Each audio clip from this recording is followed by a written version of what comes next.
主持人您不知道，我去深圳了，就是因为之前就是我觉得他黏着我腻歪，然后我走了呢，又跑深圳黏着我去了，就是不好好工作。不是，这挺好吗？就是你去了深圳，人家就去深圳看你是吧？对，我那会儿本来我就没有钱，然后我攒着钱买特价机票就去深圳看他。然后谁知道我去深圳以后，我总共就去那么3、5天，我还碰见他一个男上司开着车送他回来。那一次是人家顺路把我捎回来，你在家里等我呢，那我还不着急不着慌的，我还回来呀？你也不去接我呀？你男的上司那么多女同事，那为什么就偏要送你回来？都那么晚了。人家是顺路，住的地方也不远，而且说你没事你趴窗户看我干什么呀你？我也没有刻意的要去趴窗户看你，反正我就是看见了。你那么着急，你怎么不过去接我呢？那就算你这次你没有事儿，那我第2次去呢？我11月份去的时候，我赶上你们光棍节你们同事聚会，我也跟着去了。那你跟你男上司那不还是有事儿吗？那你们2个，你跟男上司一起还组搭档，还玩游戏，还喝酒。你以前从来都不喝酒的。那一次光棍节一起在那吃饭喝酒，那不是你也想让我去的吗？本来当时主持人您不知道，我的上司跟他女朋友也在，人女朋友也在旁边啊，就你有事儿，就你天天脑子都是戏呀。到后来你那个男上司都坐到你身边来了，我觉得他就是喜欢你，你俩肯定有事儿。哎，介绍你是什么人了吗？一进门怎么介绍你的，这很重要。他怎么说的？我说他是我男朋友了。对，他说的是我是他男朋友了。哦，对，就这么介绍。那个上次带他那个女朋友来是怎么介绍的呢？那大家都知道关系，挺明白的。回头人家都说了，哎，你那醋坛子男朋友啊，什么时候再来深圳呢？怎么样啊？我这让我挺汗颜的，确实是。行，这给咱们翻篇吧啊！这吃醋的事儿都不说了，咱们说说工作的事儿啊。所以怎么个打算吧？你是想跟人在一起吗？对，我想跟在一起。啊，咋打算呢？说说打算。他没有在一起的那种打算，他没有。你说有没有？我有，我真的有想在一起打算啊。就是我现在不是大3嘛啊，我感觉我去找工作也不是那么着急。我也一样大呀。然后呢？啊，然后我来说吧，他不行。然后就可费劲了他。啊，你让他费会儿劲呗。来，你说。然后我之前的时候，他通过他家里给我找了一份工作，我学的是建筑，然后找了一个建筑单位里面上班，挺好啊。这确实刚开始挺好的，但是时间长了吧，就是那公司整天就是加班。然后挣的也挺少，我感觉压力也挺大，后来就辞了。你压力大辞职，你一堂堂70男儿，你能干点什么呢？那我感觉为什么什么事都要按照你的想法来，那么着急？我感觉一步一个脚印来，不挺好的吗？是不着急，咱俩在一块儿你就没着急过。就我俩好了1年半时间吧，然后一直就是异地嘛。前半年的时候是热恋状态，他经常来唐山来找我，攒了那么一沓火车票。然后还有一起看电影，我一个小男生特别心细哈。然后寒假呢，我回家呀，他为了我没有回家过年。对啊，我不都是为了你吗？我陪在你身边。你别为了我，为了我，这为了我都能写成一首诗了。然后下半年呢，我就也不是为了他吧，就是说我想要在一块儿，不是那么异地恋了，因为秦皇岛那边也有海，也有那个邮轮上的工作因为是我父母给他安排的工作，我觉得一切都挺稳定了，他也对那工作也挺感兴趣没事就给我发那个小视频啊、照片啊，觉得他生活也挺好的。然后我就调过来了，调到秦皇岛那边邮轮工作了。听他朋友说呢，他把工作早辞了。那我感觉不合适。等于你还认为他在秦皇岛工作着，是这意思吧？对。然后你就调回来了。对。你们俩之前都没沟通一下吗？他不跟我说呀。那我不是怕我跟你说了，你跟我闹嘛，所以我都没有告诉你。那这回我不愿意闹了，我也不想闹了，就拜拜了呗。但是我确实我全都是为了你啊，我心里确实全部都是你。又为了我了。行了。这就不说这个工作了，主持人您知道吗？我去实习那一段，他父母给他安排了一个，就是在当文员办公室里面挺轻松的，他就不行了，他就又给辞了，又给先斩后奏，又给辞了。那你说起这个工作，那我在办公室里当文员，那整天都是跑跑腿打打杂啥的，啥也学不到，而且挣的也不多，那我还不如多陪陪你呢。谁不得从基层做起呀？现在是不是还是少爷状态呢？有一点吧，那种状态，就觉得他像一个养老的状态。啥意思？游手好闲，无所事事，然后没事公园溜溜弯儿。你夸张了吧？你这是写诗了啊？你是这样吗？我感觉溜溜弯儿挺舒服。你真溜弯是吧？真游手好闲是吧？我的天哪！感觉这样过得挺舒服呀。就不说这俩长的实习了，你兼职你做好过吗？寒假我回家，你为了我留在秦皇岛，那挺美好的事儿。你说你要租房子，还得跟家里要钱交房租。我给你找了2个小兼职，反正都是在晚上的，可能就是有一点熬夜，辛苦一点。那你说你给我找的第一个兼职，那整天上夜班，在酒店里做安检，晚上8点上班，早上6点下班。那冬天那么冷，我晚上上班，白天也休息不过来。冬天哪儿都冷呀。那每天晚上都上班，身体都本来就休息不过来，都吃不消。这么一大个儿，你身体吃不消，你怎么吃不消啊？大家伙儿看他像吃不消的人吗？这个胖也分实胖和虚胖，虚胖他也有可能吃不消。那你说完这个人没法跟你说话，你真是哎呀！还有一份工作是干嘛的？第二份兼职，我来秦皇岛就是为了陪他。第二份兼职是晚上的时候去酒店里做小时工。那你说他白天去兼职，我晚上去兼职，那合起来咱俩一天到晚见不着面儿，连个吃饭看电影时间都没有。时时刻刻在一块儿啊。那我是想过来多陪陪你，我也没想着做什么兼职，我就辞了呗。那你当初不答应我好好的吗？咱俩一块儿努力，有一点工作经验，这小的阅历。好，我插一句啊，您到底希望他成什么样？您觉得就行了呢？啊，就是他有一个工作能坚持下去，因为我看他这些经历，兼职不行，实习不行。那我现在主要觉得我不是还没毕业呢吗？我毕业的时候，我要是再好好工作，那时候也不晚呀，我也不一定比别人差，到时候。不一定比别人差，我们俩一样大。我总说你走在别人前面一步，你以后成功几率就更大一点。好，把这个放一边啊。你现在还喜欢他吗？喜欢他。喜欢他什么？他所有我都喜欢啊，喜欢他全部。啊，好，喜欢他全部。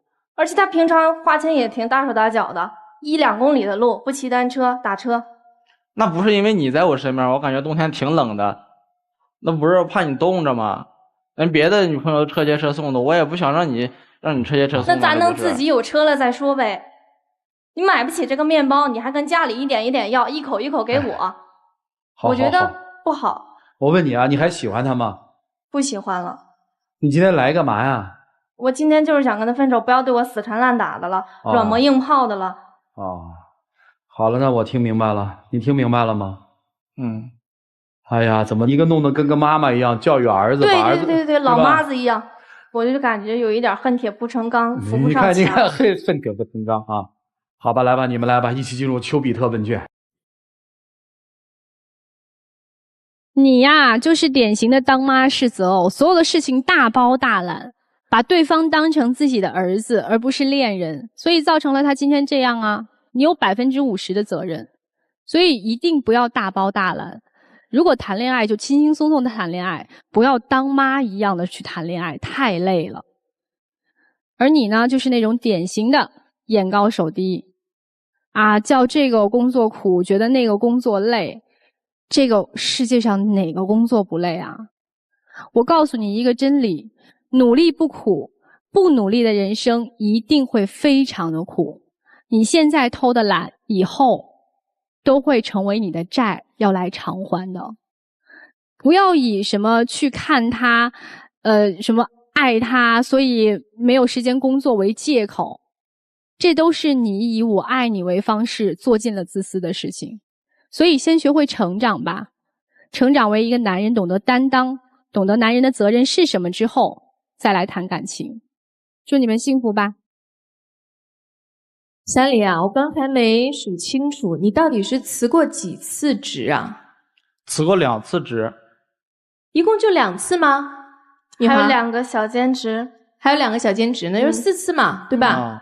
每次辞职，要么工作太累了，要么哎呀，这不是我喜欢的职位，哎呀，太冷了。年轻人换2份工作没什么，因为要知道自己到底适合什么样的工作。但是你这样频繁的辞职，就不是不在找适合的工作，而是你根本就不知道什么是工作。谁的青春不迷茫？谁的工作不加班啊？年轻人要有一个年轻人的样子。怪不得他说你跟个大爷似的，天天就知道遛个弯儿。上进心是男人的金名片。女孩，咱就坦诚一点，就是嫌弃他了。看到了外面丰富多彩的世界，接触了不一样的人生，你也渴望，我觉得上进心是好的，向往幸福的生活，幸福的状态是好的。但是你知道吗？男人30、40岁和女人20多岁的时候都是人生当中最好的状态。20多岁的你最漂亮，但是20多岁的他还什么都不是。我不针对于你们之间的这段感情，我有一句话要送给你的是，不管对方是谁，在这样的年纪，莫欺少年穷。因为如果有一天他奋发了，努力了，他有无限的可能。但目前来讲，他就是原地踏步，你就是一直向上的这种状态，你们两个就是要调整，别遛弯了，好好去找工作，好好踏踏实实的干活，冷点就冷点呗，今天冷是为了明天暖和，懂吗？当我们20多岁的时候付出的辛苦，30、40岁都会给到你回报，给到你们的爱情建议。就是我们知道爱情最好的样子当然是比翼双飞，如果可以的话，如果不能，他在前面飞，你莫要追，自己起一个航线重新飞。祝你越飞越高，谢谢你们。一个男人呢，穷不可怕，怕的是没有希望。刚才左岩老师说，如果你要是一旦努力起来，会更成功。我不这么认为，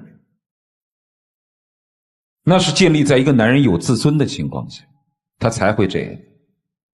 但这个女生即便用那样的方式来刺激他，也没有看到他有什么自尊的体现。当你看着那个所谓的上司载他回家的时候，你内心不舒服，对吗？在不舒服之后看见了什么呢？也没看见你有什么觉醒啊，对不对？你并没有付出什么，你连为了一个女人或者是为了自己来一份稳定的工作，忍受冬天的严寒你都做不到，我怎么可能相信你将来能够给她一个很好的家呢？其实当你爱一个人的时候，你首先要做到自己最优秀。爱情一定是让两个人越来越优秀，而不是让两个人彼此越来越依赖。你得赶紧努力起来，找份稳定的工作，自食其力，否则的话你这辈子就毁掉了。你听见没有？听见了。你对他还有感情吗？有没有？说不明白。或者说这种感情是过去的还是现在的？过去。好，那今天就说分手。既然已经成为过去，就没有必要为已经失去的情感来赌明天了，好吗？好。好，就这样。好，谢谢蒲老师。别人可以说青春可以犯错，但是在青春中的你不能说。别人可以说这还是一个男孩，还不够成熟，但是你自己不能说我还是个男孩，我可以慢慢来。听明白这段话的意思了吗，兄弟？明白了。我们不要给自己太多的这个宽容，你才能往上走，好吗？好，当然今天我们讨论的最核心的东西并不是说成熟不成熟，要不要向上。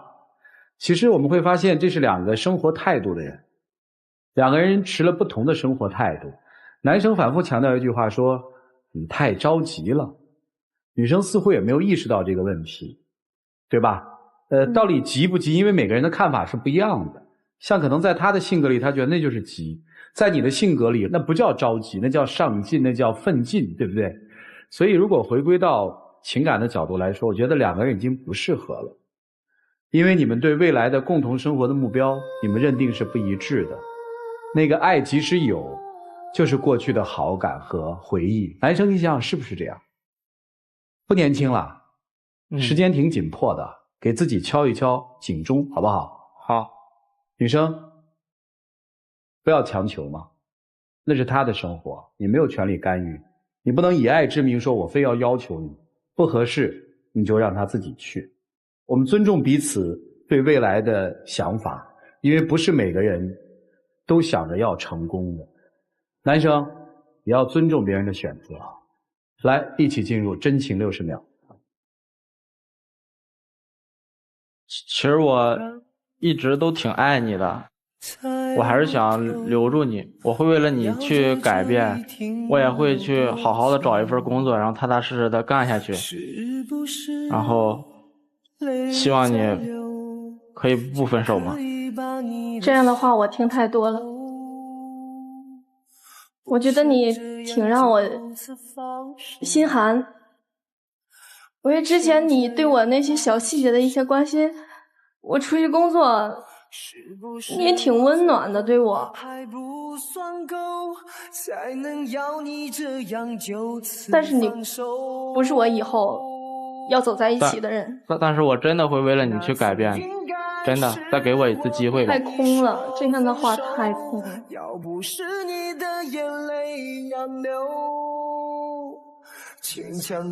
谢谢两位啊，请回。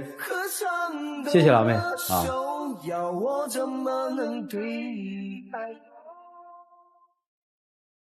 来，请关门。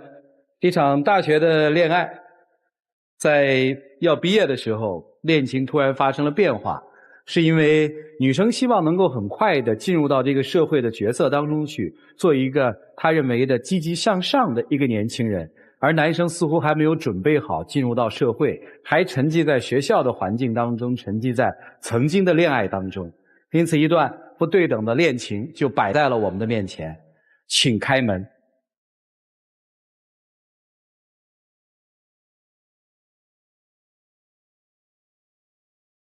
早一拍，就当作从没有在一起。